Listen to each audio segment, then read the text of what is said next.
भिवंडी शहरात रात्रीपासून मुसळधार पावसाने हजेरी लावली होती। त्यानंतर आपण जर पाहिलं हा भिवंडी शहरातील बाजारपेठ परिसर असून या परिसरामध्ये आपण जर पाहिलं तर मोठ्या प्रमाणात जे पाणी जे जमा झालेलं आहे आणि आपण जर पाहिलं तर भिवंडी शहरातील जी कामवारी नदी असेल तिने देखील धोक्याची जी पातळी आहे ती ओलांडली असल्यामुळे जे पाणीचा जो निचारा जो होतो ह्या भागामध्ये तो होत नसल्यामुळे पाणी जे ते गुडघाभर साचलेलं आणि येथील जे नागरिक असतील या येथील जे व्यापारी असतील त्यांची देखील अचानक आलेल्या ह्या रात्रीच्या मुसळधार पावसाने तारांबळ उडालेली आपण पाहू शकता की जे भाजी विक्रेते होते त्यांच्या देखील दुकानामध्ये गुडघाभर जे पाणी जे ते साचण्यास सुरुवात झालेली आहे।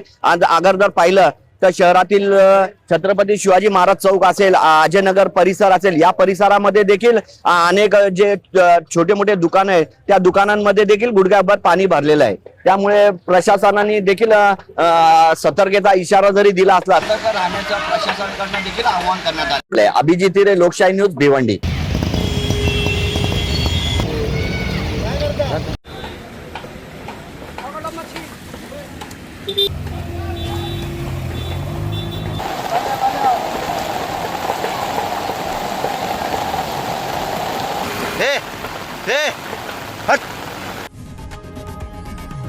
लोकशाही मराठी ऐका, पहा, जागरूक रहा।